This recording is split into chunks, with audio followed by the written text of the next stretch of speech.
Vamos lá. Agora sim. Agora foi. Rapaz, é um negócio difícil, Rapaz, internet é um negócio sério. mas vai dar certo. Bora lá. Vamos nós. Boa noite a todos. Boa noite a você que nos acompanha no Instagram, @MaxNairo, a você que nos acompanha no Instagram, @Aurélio Lobão. Depois de muitas dificuldades aí, conseguimos agora transmitir ao vivo aí com o Dr. Aurélio Lobão, dando início à nossa série, continuidade, na verdade, a nossa série Desvendando Carreiras Jurídicas. Já trouxemos desembargador, já trouxemos o presidente do AB Piauí, já trouxemos uma analista judicial. E hoje é assim, o que eu vou aproveitar, eu vou me esbaldar hoje, tá, doutor? Porque além dos questionamentos que eu anotei aqui, dos questionamentos das pessoas que nos acompanham também, tem questionamentos pessoais meus, enquanto admirador, enquanto fã, enquanto carreira também que quero seguir, que é a advocacia. Graças a Deus chegou o dia da advocacia aqui na nossa série e hoje nós traremos ele que é mestre em Direito pela Universidade Católica de Brasília, que é diretor-geral da ESA Piauí e que é advogado gabaritado aí nos mais diversos ramos, inclusive na questão da mineração. Ele vai já contar essa história aí para a gente também. Doutor Aurélio Lobão é o nosso convidado de hoje, da série Desvendando Carreiras Jurídicas. Desde já, doutor, eu lhe agradeço aí pela amizade, pela aceitação do convite, por sempre ser essa pessoa serena, humilde, tranquila, e por estar aqui abrilhantando ainda mais a nossa série, decidindo desvendar tudo sobre a advocacia. Muito boa noite para você.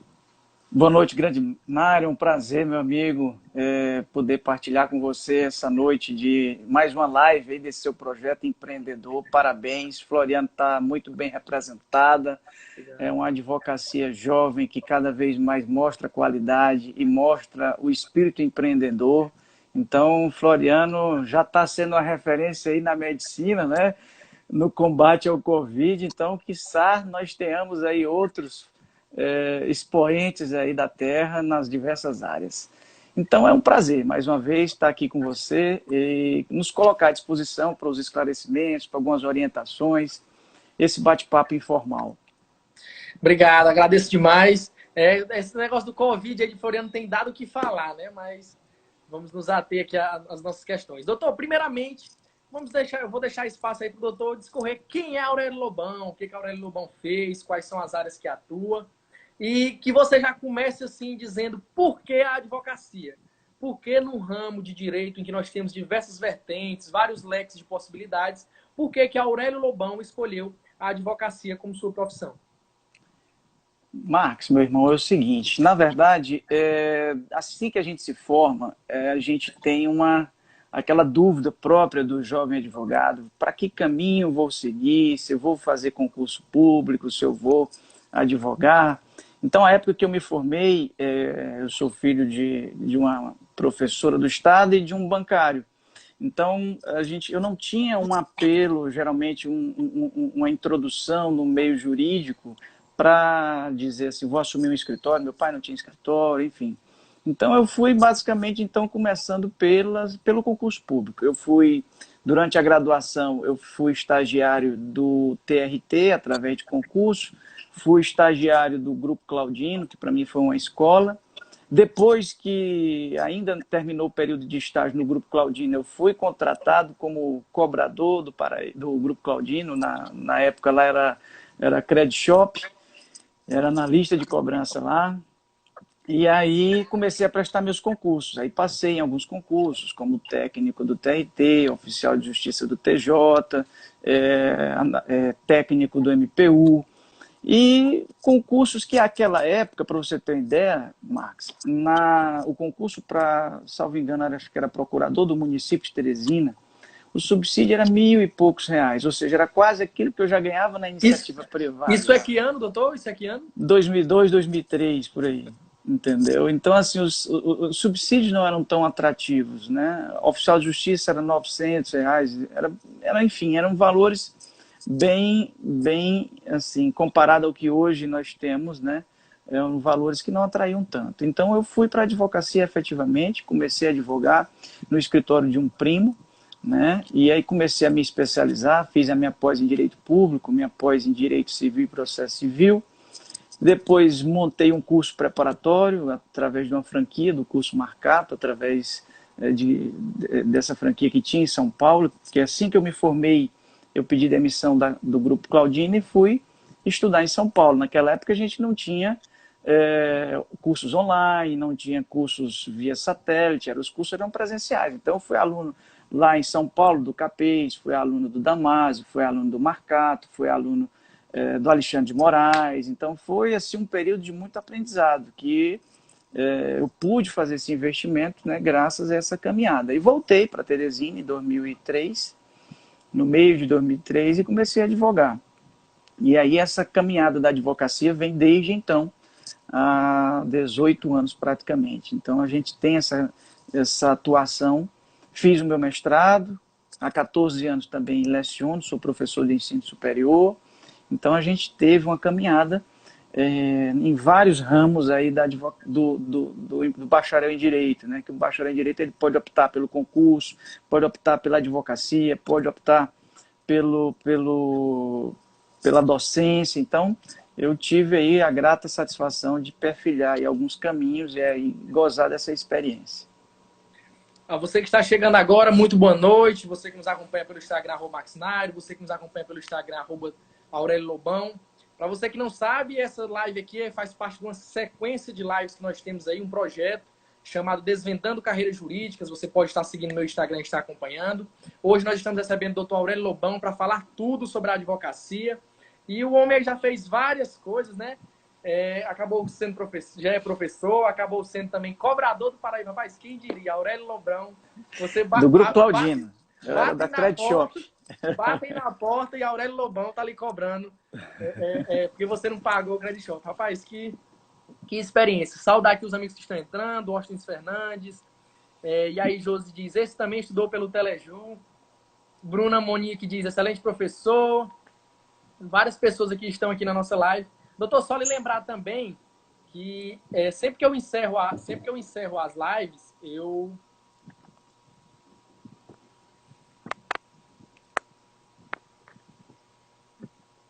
Pronto. Só lhe lembrar também que sempre que eu encerro as lives, eu deixo elas salvas nos meus stories para que eu possa gravar e colocar no YouTube. Então, quando encerrar a live, o senhor que vai ter que compartilhar no story, tá? Tá não certo. Não sou eu, porque... Vou salvar e enviar para você. Isso, é porque o senhor tá gerando a live, né? Então, no caso, vai aparecer para o senhor compartilhar, não para mim. Então, tá, por favor, lembre desse detalhe. Doutor Aurélio, uma pergunta bem simples aqui, só para o senhor ainda discorrer sobre a sua trajetória.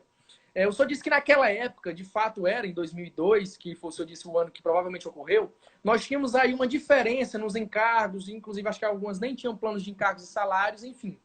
Hoje nós sabemos que o oficial de justiça ganha muito bem, que o analista ganha muito bem.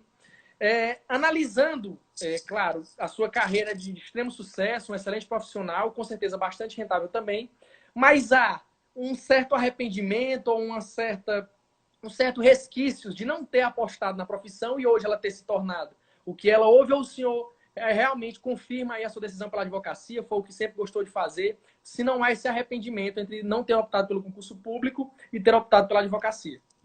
Marcos, meu irmão, é o seguinte, na minha vida, tudo que eu faço, primeiro eu coloco nas mãos de Deus. Então, assim, eu costumo dizer que Ele é quem abre as portas, não é a gente que escolhe, não. Então, a minha caminhada foi uma caminhada nesse sentido. Ele abriu no começo portas de concurso público, portas da advocacia, né? E as portas que foram se abrindo, que foram me atraindo enquanto vocação, foi a da advocacia. Então, acho que não adianta você pensar em valores financeiros para definir uma carreira que você quer. Pelo contrário, se você assim o pensar, você não vai abraçar a advocacia, porque ela é uma carreira de médio e longo prazo. E é por isso que eu digo, a caminhada na advocacia é uma caminhada que se faz dia a dia, né? É uma caminhada que você faz com passos firmes, sérios e honestos, para que essa caminhada não seja posteriormente uma estagnação ou um retrocesso. Então a ideia é sempre devagar e sempre. Então, assim, a minha vida na advocacia, eu só fui abençoado. E eu não tenho do que reclamar desse período de 18 anos que eu estou aí no exercício desse sacerdócio. Primeiro porque sempre temos novidades, ou seja, você nunca vai ficar fazendo a mesma coisa. Segundo, você está ali defendendo ou está ali representando alguém, o interesse de alguém, o sonho de alguém. Então, eu costumo dizer que quem bem conhece um advogado, quem bem conhece a história da nossa ordem de lutas, a história de representar a sociedade, tanto é que foi uma das, a segunda pesquisa realizada, parece que pelo CNJ, ou foi pela FGV, a OAB é a instituição de maior credibilidade nacional. Né? Então, assim, nós fazemos parte, somos nós que compomos essa classe, que primamos por essa credibilidade, o alcance dessa credibilidade não vem à toa, vem do trabalho daqueles que compuseram, das lutas daqueles que compuseram a nossa ordem. Então, assim, a advocacia, realmente, ela precisa que aquele que esteja iniciando agora tenha paciência, tenha perseverança, busque se capacitar, assim como eu busquei, faça uma caminhada sempre austera, humilde, porque uma hora a gente consegue deslanchar, consegue colher todos os frutos de uma vida de plantação, porque a advocacia é isso, você planta para um dia colher.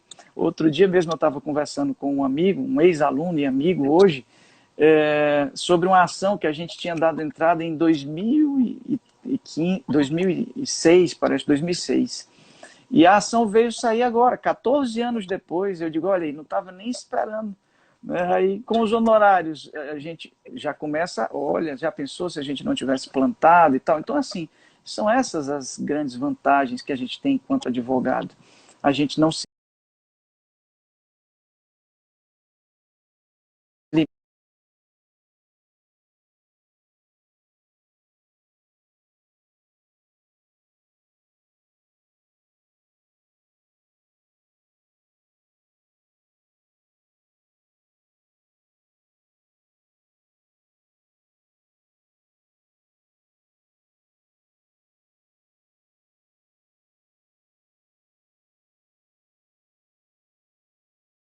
limitações, lógico, ao ponto de desprezar a questão financeira, mas uma situação jurídica que você consegue desempenhar um bom papel, resolver uma pretensão, uma demanda, uma causa, uma tese que você consegue, isso gera uma satisfação pessoal, isso gera uma satisfação do seu cliente e, porventura, também gera o retorno financeiro. Né? E eu digo muito, Marx, que para o advogado existem alguns momentos em que aparecem alguns filões.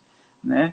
Por exemplo, eu costumo dizer que eu tive algumas sortes assim, de algumas amizades, alguns contatos, e esses contatos e essas amizades propiciaram demandas jurídicas que propiciaram bons retornos. Então, eu digo muito isso, que o advogado, no início da carreira, ele busca essa promoção, essa difusão do seu nome, mas de uma forma ética, de uma forma coerente e contando com um bom relacionamento que ele, porventura, tenha, porque isso gera feedback para o advogado. Então, isso é importante. E eu digo muito isso, que às vezes, na advocacia, advogar é mesmo um sacerdócio, é você se dedicar, é empenhar-se, plantar pensando na colheita, e às vezes a colheita não vem, né, porque existe no meio do caminho aí uma série de variáveis, né? Então é por isso que a gente tem que ter essa consciência, mas na medida do possível, existem sim demandas que geram retornos financeiros razoavelmente excelentes. E isso, como eu digo, às vezes pode se tornar mais comum do que você imagina. E eu digo muito para os meus ex-alunos, existe uma situação que uma técnica que eu utilizava muito assim que eu comecei, que eram chamadas ações de massa. Eu ajuizava muitas ações, lógico, ações dentro da legalidade, dentro do direito, eu jamais fazia ajuizamento de ação com aventura jurídica, mas sempre ações que propiciassem um retorno financeiro a médio prazo ou a curto prazo. Então, fazia aquelas ações de massa. Então, eu tinha um volume razoável, logo no início da minha carreira, com algumas demandas que me propiciassem, tipo, eu plantando agora esse mês, daqui a 2 anos, eu vou estar colhendo aí uma série de ações que me propiciem tantos R$ 1.000 de retorno. Então, isso gera uma prospecção. E aí um cliente gera outro, então você vai fazendo uma caminhada, vai fazendo o seu suporte. Né? Doutor Aurélio, as pessoas às vezes me dizem assim, mas doutor, essa causa compensa para o senhor? Aí eu costumo dizer, rapaz, o que compensa é o que satisfaça realmente você, o que satisfaça aqueles que esperam de nós uma prestação jurídica adequada. Doutor Aurélio, vamos flutuar aí também pela área de gestão na OAB. Você é diretor-geral da ESA Piauí, papel que exerce aí com um mister exemplar. Inclusive, agora lhe parabenizar pela única pós-graduação do Brasil que será feita de forma gratuita. Quem for advogado da OAB Piauí, inclusive quem estiver assistindo no Instagram, terá acesso a essa pós-graduação. Queria que o doutor falasse qual o desafio de se assumir um cargo dessa importância na OAB Piauí. A gente sabe que a OAB Piauí, querendo ou não, ela é uma das OABs assim, estaduais de maior renome no Senado Nacional, que sempre está à frente, propiciando, sendo pioneira em suas ações. Então, o doutor, que faz parte de uma parte assim, tão importante da nossa OAB, queria que o senhor dissesse qual o maior desafio que nós temos, que o senhor tem que enfrentar na gestão da ESA Piauí. Eu costumo dizer, Marcos, que no caso aí nós temos um time. Ninguém ganha só. Eu tenho aqui a presença da nossa live de um grande amigo, de um irmão que eu tenho, um contemporâneo também da época de faculdade, nos anos aí de 95, 97. Está entregando a idade, viu? Meu amigo Alexandre Ramos é nosso conselheiro seccional, está aí prestigiando a nossa live. É São Paulino também, tem essa virtude, né? E é um irmão que dignifica o nosso conselho seccional. Então, eu costumo dizer realmente que hoje a OAB ela possui esse destaque pelo grupo que hoje está à frente, mas nada existe sem um passado. Valorosos colegas estiveram presentes e à frente da nossa ordem, dignificando essa missão que a advocacia nos credencia. Então, é isso que a gente busca enquanto gestor, procurar honrar esse voto de confiança, embora eu não tenha sido votado, porque o diretor da ESA é uma escolha do conselho, ou seja, o conselho aprova um nome e aí eu fui indicado para dirigir a ESA, né? E nesse contexto, nós procuramos implementar uma série de situações, e eu queria aqui partilhar. A primeira foi a informatização. A nossa escola e alguns colegas aí de Floriano que estão aí nos acompanhando, que participaram de algumas pós, tem uma pós de civil e processo civil, logo a minha rainha dos olhos de ouro, processo civil, que foi aí realizada em Floriano, e eu estou podendo dar o arremate nessa pós que estava até um certo ponto aí escanteado, mas agora a gente vai concluir, por conta dessa mudança de gestão, e aí alguns colegas que estavam à frente não puderam dar continuidade. Estou vendo aqui meu amigo Alexandre, também daí de Floriano, querido. É importante a gente ter essa noção. Então, nós fizemos primeiro, logo, assim que assumimos, um choque de gestão no sentido da informatização da escola. Esse ano, até o final do ano, nós estamos finalizando a parte de programação, de gestão da escola, pós-graduação, cursos, e a partir do ano que vem nós teremos um novo site com um aplicativo da escola, com uma chamada sempre institucional, dicas de informativo do STJ, dica de informativo do STF, algo bem mais próximo do advogado. E aí nós estamos nesse caminho, já lançamos aí como pioneirismo o nosso preparatório para o mestrado em Direito da UFP. Nosso mestrado foi, a primeira turma foi selecionada agora em outubro, e já no meio do ano a gente lançou um preparatório. Trouxemos professores de São Paulo, professores de Brasília, professores de Fortaleza, para ministrar esse preparatório, porque até então ninguém sabia como fazer para passar numa seleção de mestrado em Direito, né? Ainda mais porque era a primeira turma do Piauí. E aí nós lançamos com o apoio aí do nosso conselheiro Tiago Carcará, que foi meu braço direito aí nessa resolução desse projeto, o meu amigo, e era, à época, o vice-diretor da escola, o doutor Horácio Neiva, que também ajudou na execução desse projeto, e conseguimos, das 12 vagas, aprovamos 7 na primeira turma do mestrado da UFP em Direito.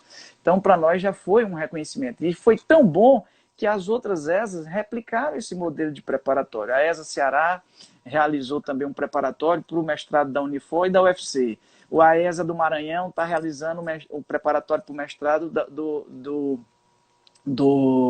da UFMA e do Uniceuma, se eu não estou enganado.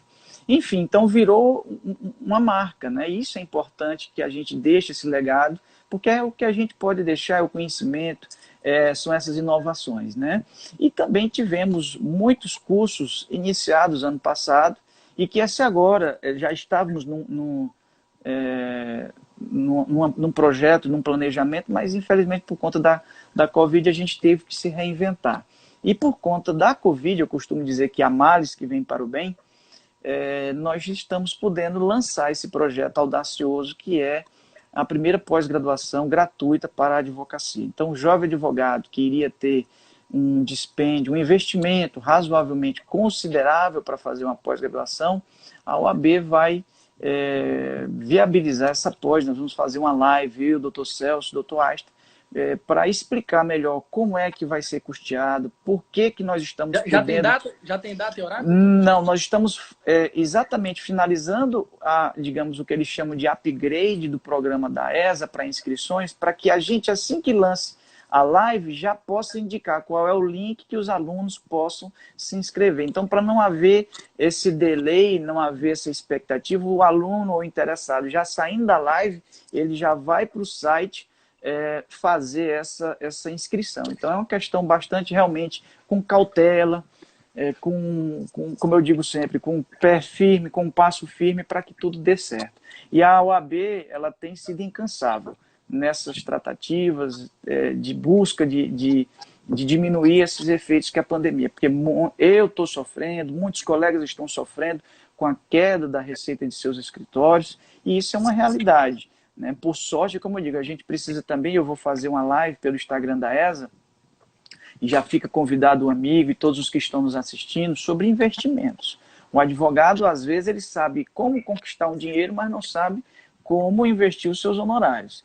Então, nós vamos fazer uma live lá na ESA, no Instagram, com pessoas que são do meio, como orientar, o que é que deve ser feito, quais são os primeiros passos, não vamos ser assodados, não existe receita mágica, você tem que saber como investir. Então, nós temos esse projeto também agora para esse período em que a pandemia está nos afetando.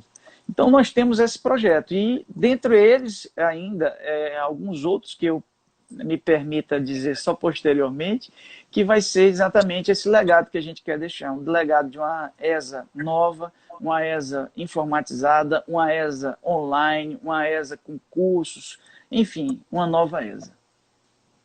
Certo. Esperamos aí. Estarei acompanhando aí essa nova ESA com certeza e farei essa pós-graduação.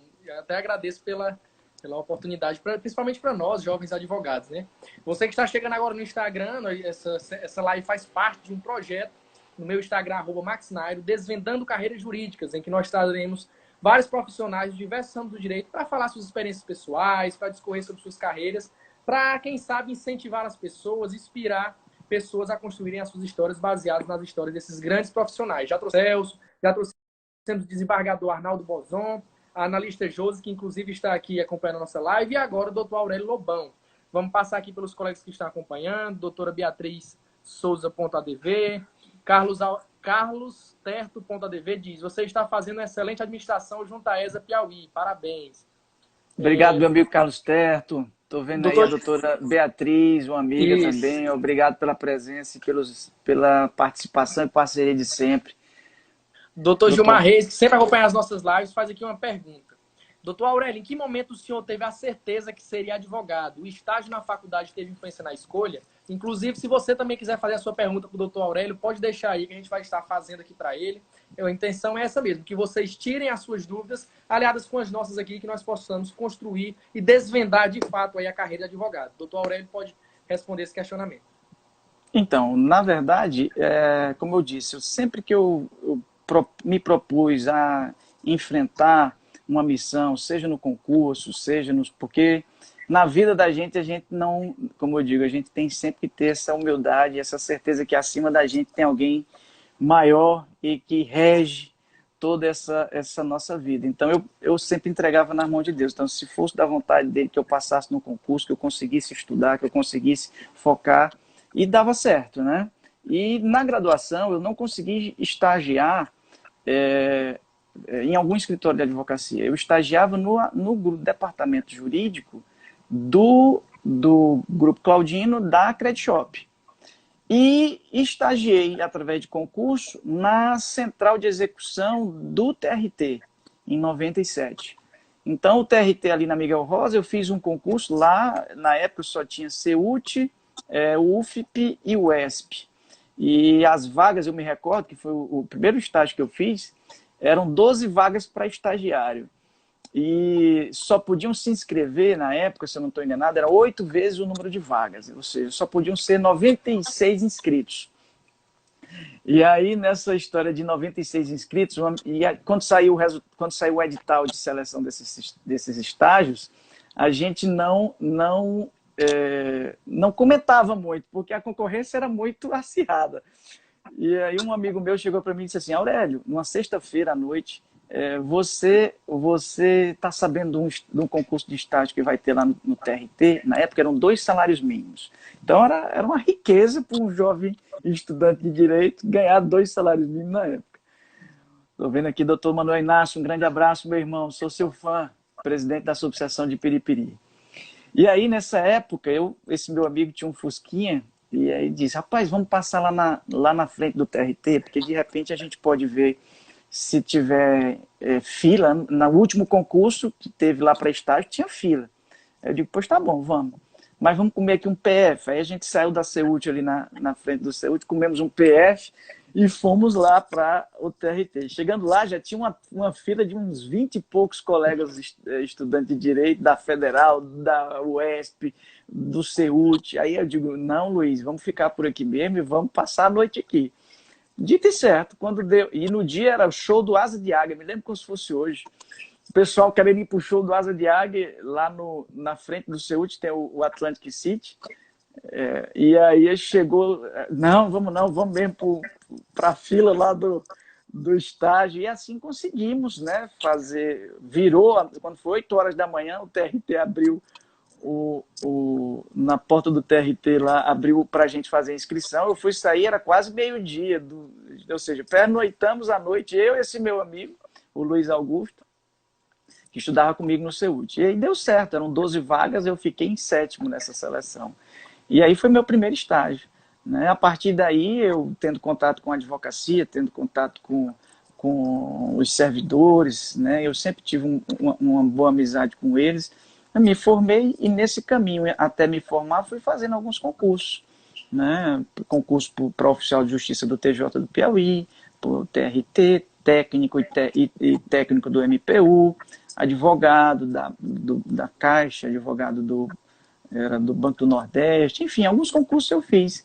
E aí pedi demissão do Grupo Claudino e fui para São Paulo estudar para concurso, né? Porque não tinha essas facilidades. Então eu costumo dizer exatamente isso, que quando foi que eu despertei para a advocacia? Quando eu regressei de São Paulo e que eu precisava correr atrás do ganha-pão, né?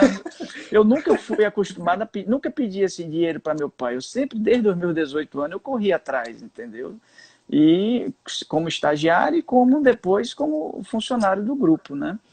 E eu costumo dizer que minha caminhada realmente foi uma caminhada de muita batalha, de perseverança.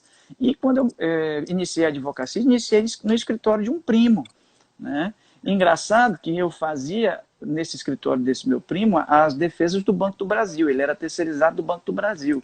Então eu pegava um Fiatzinho Uno que tinha lá no escritório dele e eu saía na segunda-feira,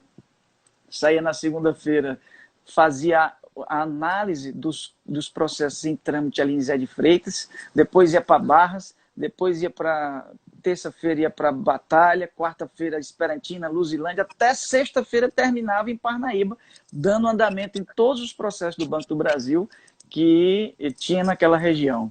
Então, era uma caminhada, tudo aquilo daquilo era um amadurecimento para a advocacia. E aquilo dali me realizava.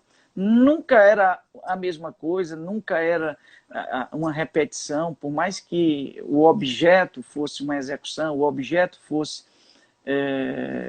uma cobrança, mas cada vez mais tinha algo novo para você aprender. Então, o meu início foi nisso. E assim eu comecei a me envolver cada vez mais, tendo que estudar os processos, tendo que estudar a tese, enfim, e aí a advocacia me abraçou. E começaram a vir as primeiras colheitas, né?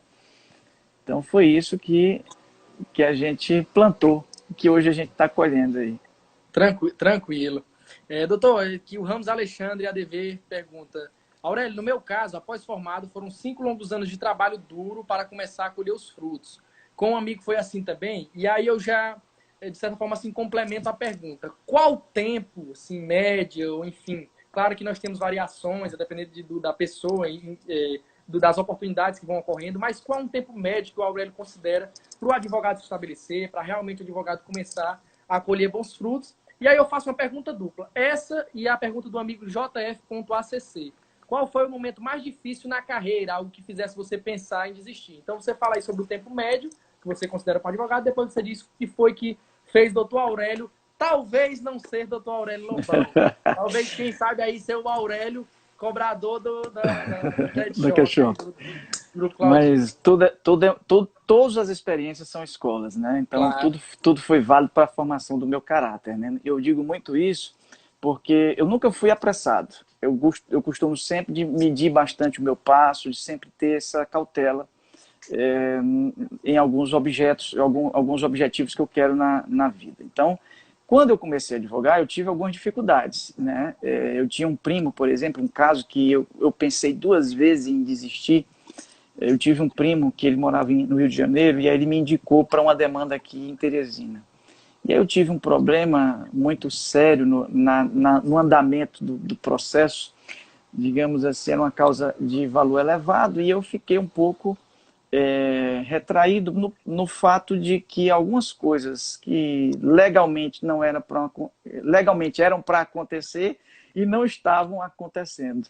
Enfim, algumas coisas mesmo de você estar ali malhando em ferro frio e de repente não vendo cumprir a lei, não vendo cumprir a dinâmica processual da coisa. Enfim, isso daí me machucou um pouco, mas isso daí, como eu digo, eu tomei como incentivo, como impulso e fui enfrentar. E enfrentei, e graças a Deus, sempre quando eu senti uma dificuldade dessa e via que a coisa não estava dentro de uma normalidade, eu digo, não, vou te entregar, meu pai, toma de conta, entendeu?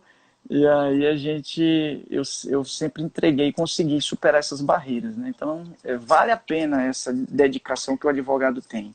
E como eu digo, no meu caso, o Alexandre falou aí, com 5 anos, ele estava já no grupo Claudinho também, é meu contemporâneo de Ceute, e ele foi trabalhar no Paraíba e eu fui trabalhar na Credit Shop. E o Alexandre, ele já foi trabalhar diretamente com a assessoria jurídica do grupo, do Dr. Mário. Quando eu voltei de São Paulo, eu também fui convidado para voltar para a assessoria do grupo. Mas, assim, eu já estava nessa pegada do concurso e da advocacia no outro escritório. Aí eu fiquei tendo essa divisão própria de quem é jovem advogado. E eu lhe digo, 5 anos eu acho ainda um pouco cedo para você dizer assim, olha, você tem aí algo como que você tem uma receita fixa todo mês para prospectar. Não, 5 anos eu acho um pouco cedo, a menos que você seja um advogado de uma banca contratado, né, com um bom prolabore, enfim, aí tudo bem. Mas a média para um advogado autônomo, eu digo um pouco mais de 7 anos. 7 anos ele com uma boa dedicação, ele planta, ele já está colhendo, e aquilo que ele plantou no início, ele já está mantendo uma constância nos seus honorários. Então, tudo com parcimônia, tudo com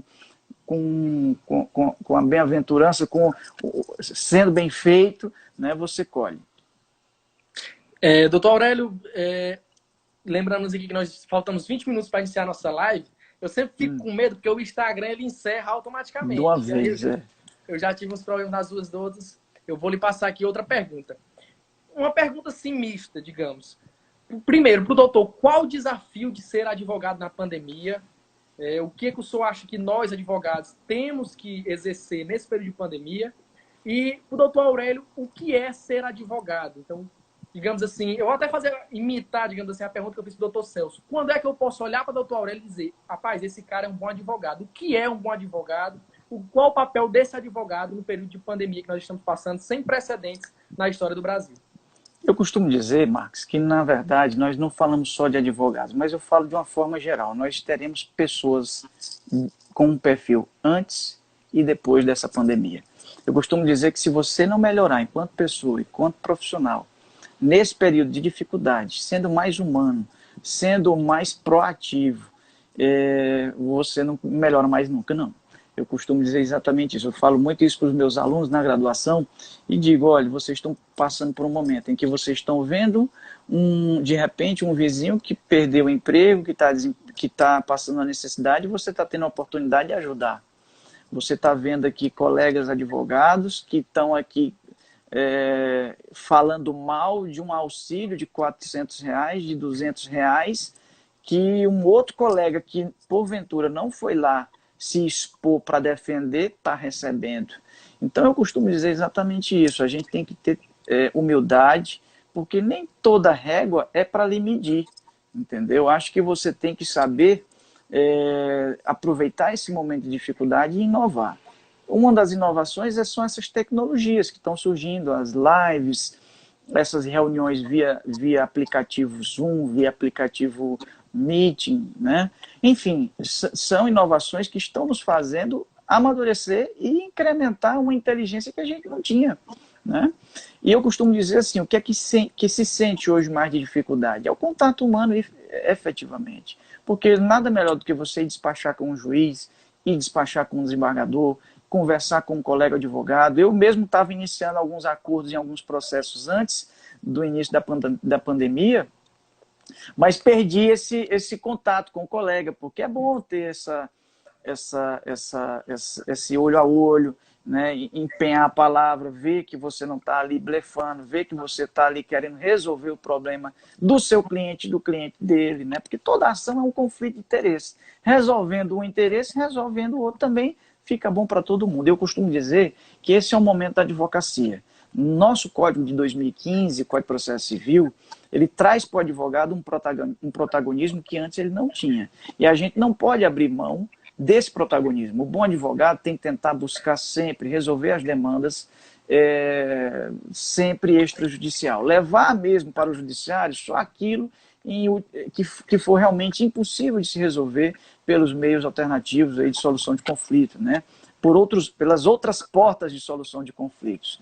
Então, eu costumo dizer exatamente isso. Digo muito para meus alunos, jamais ajuizem uma demanda sem antes tentar um acordo previamente, tentar uma câmara de mediação, como nós temos hoje lá na OAB. Essa semana mesmo, antes da pandemia, eu tinha uma situação de um problema no apartamento de uma cliente.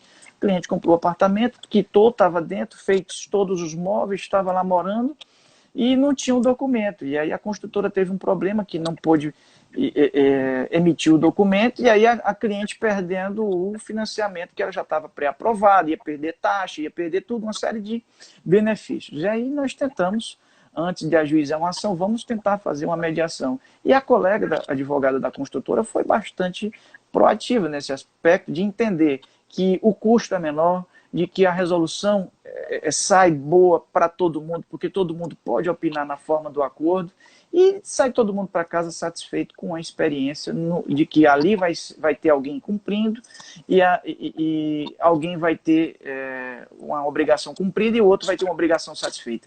Então, eu costumo sempre dizer que hoje é o momento do advogado mostrar o seu protagonismo. E é um momento ainda mais nesse período de pandemia, de não só pensar em si, mas pensar no próximo. E uma dificuldade que eu vejo é exatamente essa questão do acesso. Eu participo de alguns grupos e estavam se discutindo agora recentemente a questão da sustentação oral em alguns processos, audiências remotas, assim, como operacionalizar para não ter problema com a testemunha, para não ter problema de cerceamento de defesa. Então, essas discussões a gente já está tratando dentro da processualística, dentro de alguns grupos, dentro da própria ordem. Existe o doutor Alexandre, que é nosso conselheiro seccional e estava aqui na nossa live. O doutor Alexandre, ele faz parte de um grupo que o presidente Celso montou, que é o Comitê de Gestão de Crise do Covid, onde nós recebemos diariamente reclamações das diversas categorias da sociedade, desde associações de moradores, desde de conselhos de profissão, desde mesmo agentes públicos, secretários, prefeitos, trazendo as suas demandas e buscando uma intermediação da ordem. E aí, como se não bastasse toda aquela dinâmica que a gente já tem de escritório, de aula, temos também essa, é um munus honorífico que nós temos, de estar diante desse momento à frente dessas discussões e buscando resolver e sermos úteis para a nossa classe. Doutor Aurélio, se o senhor me permite, apesar de ser uma entrevista sua, mas se o senhor me permite discorrer um pouco sobre esse assunto, eu procuro sempre ser um expoente, claro, na minha modéstia, na minha pequenez, mas eu procuro sempre ser um expoente de expor das funções sociais da advocacia. Então, nesse momento, eu estive presente em rádios, falando sobre auxílio emergencial, estive fazendo auxílios emergenciais de forma gratuita, estive auxiliando as pessoas nesse período de pandemia. Eu acho que para a advocacia não cabe, já não cabia e agora não cabe a mesquinhez. Eu acho que o advogado, além de ser um profissional, além de ter o prolabore, além de receber honorários e valores pelo seu trabalho, o advogado também eles tem que estar ciente do que a sociedade espera de nós enquanto profissionais. As pessoas falam muito dos médicos, mas muitas vezes eu sinto que muitos clientes vêm a nós com algo semelhante de uma mãe que vai atrás de um médico, de um pai que vai atrás de um médico, para ver ali a cura do seu filho. É muito semelhante ao que as pessoas esperam de nós, principalmente no setor criminal. Atuei no setor criminal nesses últimos dias. Eu vi o quanto que o advogado, a figura do advogado, ela é importante para trazer o bem-estar social para as pessoas, para trazer a paz, para trazer a saúde mental das pessoas, que é nesse período de pandemia. Você, além de estar preocupado com vírus, com situação financeira, você ainda está preocupado com um advogado que vai explorar aquele cidadão, que vai estar preocupado apenas em valores. Eu acho que não cabe de forma alguma para a advocacia. Fica até a recomendação, o abraço para os nossos amigos advogados também que acompanham essa live, para que sejam mais solidários, para que sejam mais sociais e que entendam que o seu trabalho, que a sua profissão também tem uma função social, conforme preceitua aí todas as nossas normas e códigos. Doutor Aurélio, pela minha marcação aqui, acredito que falta 10 minutos. Terminando. Acredito que falta 10 minutos para encerrar nossa live. Então, eu vou fazer uma perguntinha dupla, o senhor se vira aí para responder dentro de 5 minutos. Doutor Aurélio, primeiro, qual a desvantagem de ser advogado? Aí você fala de uma forma genérica. O que aquele estudante de direito, quando assumir a advocacia, também tem que estar ciente de que será um dos percalços, digamos assim, que ele irá enfrentar. Segundo, uma pergunta genérica que eu faço para todos. Doutor Aurélio, um rapaz extremamente gabaritado, tem seu mestrado, um escritório reconhecido aí em todo o estado do Piauí, dá palestras, é diretor-geral da ESA. Rapaz, o cara, quem conhece o cara assim pessoalmente vê por que ele está nesse patamar. Mas, doutor Aurélio, tem algum sonho, tem alguma prospecção de futuro? O que o doutor Aurélio ainda deseja na vida acadêmica? O que o doutor Aurélio ainda deseja na vida pessoal? Quais são os sonhos e as prospecções de futuro que o doutor Aurélio tem? Beleza, então, vamos lá. Desafios, primeiramente eu queria cumprimentar aqui uma amiga que fez um comentário aqui comigo, a professora Gílian Santana, que essa daí não é minha amiga não, essa daí é uma irmã que eu tenho, uma pessoa muito querida, família dela toda, o esposo, filhos, são pessoas muito caras para mim, os irmãos dela, enfim, é uma pessoa que eu guardo aqui no meu coração. Temos aqui também um outro amigo, o Fábio, que esse daí é amigo de longas datas, também está aí interagindo na nossa live. Alguns ex-alunos, com a doutora Danila Sânia, aí da região de Picos, uma amiga que hoje está aí advogando e despontando na advocacia. Enfim, vi vários colegas, quero cumprimentar todos eles, ex-alunos, que são aí a nossa razão de ser, de estarmos hoje aqui na advocacia, né? O Helder está aí, um novo advogado, ex-aluno, prestou compromisso agora recentemente. Jean, meu amigo. Enfim, eu fico muito feliz pela presença de todos vocês. Então, a caminhada, realmente, o que é que desestimula, assim, digamos assim, o que é que pesa contra a advocacia? Primeiro ponto, nós temos hoje, assim, eu digo muito que nesse ponto somos parecidos com os médicos, nós somos uma profissão de meio, nós não somos uma profissão de resultado, nós não podemos ofertar um resultado, né? Então, assim, a advocacia, ela é uma profissão, uma atividade de meio, e uma atividade que ela não pode, não depende só dela, não depende só do advogado. Na medida em que ele for ajuizar uma demanda, na medida em que ele for promover uma ação, ele precisa, sim, de terceiros para que tenha um bom andamento, um bom resultado da demanda. Um outro ponto que eu costumo dizer muito para meus alunos é que a única certeza da advocacia é a incerteza que o resultado daquilo que nos espera. Então, assim, você planta esperando colher, mas não é certo a colheita, né? Então, assim, é por isso que o advogado tem que ter essa perspicácia, estar atento em algumas variáveis, né? Isso é importante, né? Então, essa é a nossa missão e as dificuldades que o advogado tem desde o início da carreira e agora, então, esses fatores externos que afetam a advocacia, porque se afeta o seu cliente, ele afeta, né? Então, nós temos essa preocupação, né? Então, a advocacia tem, sim. E cada vez mais, é como você falou, nós precisamos estar irmanados. Eu costumo dizer que um cliente que sai de um advogado e vai para outro, e já começa com outro colega advogado, falando mal do anterior, você que vai assumir esse cliente já fique com uma certa cautela, porque já mostra que quando sair do seu escritório, provavelmente ele buscar outro vai estar falando de você, do seu trabalho. Então, são situações que eu costumo dizer para os meus alunos. Não entrem nesse tipo de barganha, se valorizem, não entrem nesse tipo de especulação, nem nesse tipo de facilidade. Seja sempre proativo e numa caminhada retilínea, né? Porque com certeza os resultados virão. Às vezes demora, mas quando vem, compensa todos os anos anteriores que ficaram aí a descoberto. Agora, sonhos. Sonhos eu imagino que, assim, hoje um sonho imediato é um doutorado que eu estou pleiteando aí, né? Já estou como aluno especial em processo civil na USP e estou tentando aí ver se ano que vem a gente consegue, ou se a advocacia e se o ritmo permitir a gente tentar participar aí da seleção e ingressar no ano que vem lá na USP. É um sonho imediato. E o sonho imediato, a médio e longo prazo, é cada vez mais poder estar servindo a advocacia, estar permitindo esse intercâmbio que a ordem nos propicia, de conhecer novas pessoas, novos amigos sendo firmados. Eu digo muito isso para o Celso.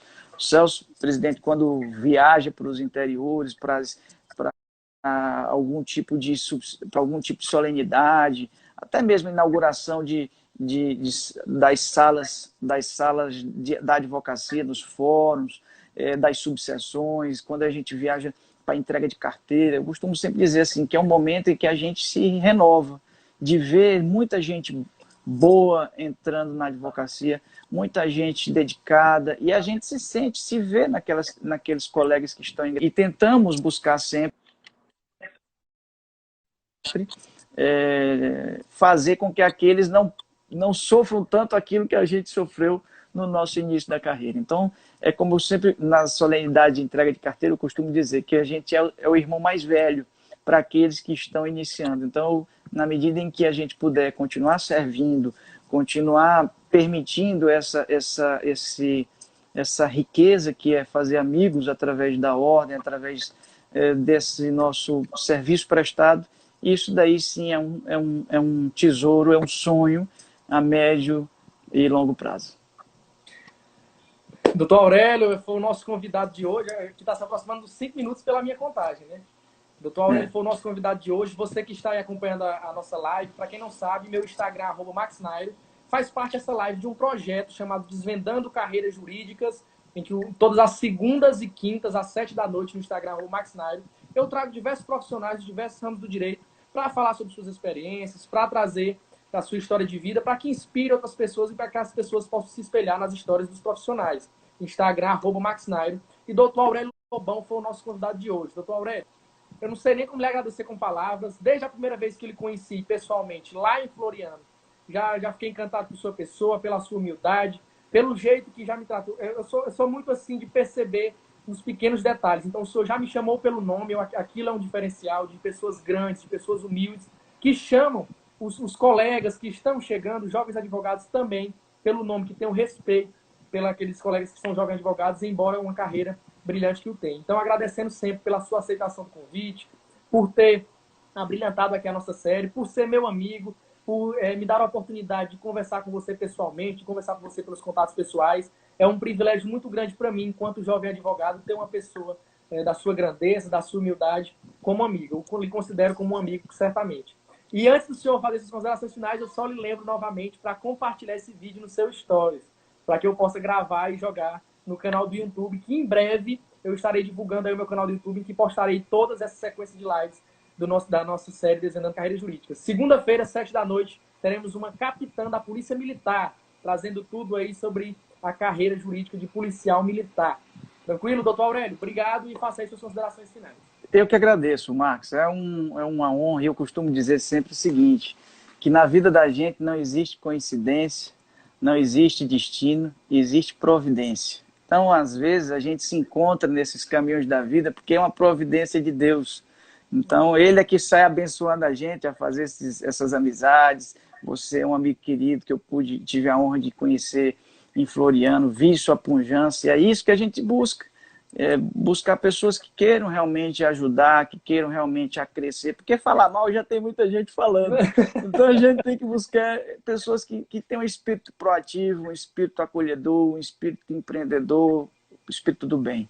Então é isso que a gente busca, eu procuro sempre na nossa gestão, diante da ESA, fazer essa inclusão, fazer essa promoção. Alguns jovens advogados que participam do curso de prática na advocacia, que é um curso de formação, de introdução na advocacia, que a gente coordena lá na ESA, juntamente com o professor Alonso Duarte e a doutora Carol Sá, é um curso que a gente pinça ali alguns colegas, por exemplo, para realizar entrevistas em rádio, entrevistas em TV, já exatamente para que eles possam ir fazendo esse amadurecimento próprio que tem que ter na carreira. Então, expondo aquela imagem daquele profissional que está começando. Então, isso é importante, esses espaços que a gente está abrindo, né, que a gente está tentando promover, é um espaço de inclusão. Então, eu costumo muito dizer que a nossa gestão lá na UAB, na ESA, é uma gestão democrática, participativa, inclusiva e inovadora, que a gente está realmente sempre buscando inovar, né, para que a gente possa propiciar o mais com os nossos recursos, que são bem escassos. Né? Mas é essa a nossa missão, esse é o nosso munus gratificante. Então, eu queria cumprimentar todos os amigos, estou vendo aqui o doutor Livio Leal, um amigo, um irmão, tributarista de primeira hora, né? Doutor Danilo Martins, um irmão também, estou vendo aqui, querido também, Suiane, uma amiga querida dos tempos diocesanos, enfim, doutora Andréa, Grace, muita gente querida, enfim, um abraço a Regis, nosso irmão aí de Igreja de Fátima, de SCC, enfim, Sérgio Mendes, meu ex-aluno e hoje um baluarte aí do direito. Enfim, eu fico muito feliz de ter todos esses amigos e isso é como eu lhe disse, é o nosso melhor retribuição. É a amizade que fica, esses valores que a gente planta e um dia a gente pode gozar dessas amizades queridas que, para mim, são muito caras. E doutor, eu deixo aí... eu vou parafrasear aqui uma tia que eu tenho, a tia Leusa, que diz o seguinte: rapaz, Max, eu ficaria todo besta se eu tivesse os amigos que você tem. É isso que eu digo para você. Eu fico todo besta pelos amigos, os colegas que estão nos acompanhando, doutor Danilo lá de Floriano também, doutor Gilmar, todos os colegas advogados que abrilhantam aí o nosso meio jurídico, que são, eu costumo dizer assim, doutor Aurélio, o nosso porto seguro, né? Porque às vezes quando você tem uma duvidazinha, vai lá no colega, vai lá no amigo, rapaz, o que tu acha? Qual é o teu entendimento acerca disso? E aí acaba que não somos nós que construímos o direito, somos todos nós advogados que acabamos por construir o direito e satisfazer a demanda dos nossos clientes. Doutor Aurélio, muitíssimo obrigado, tenha uma boa noite a todos os amigos que estão nos acompanhando também e não esqueça de compartilhar este vídeo nos seus stories.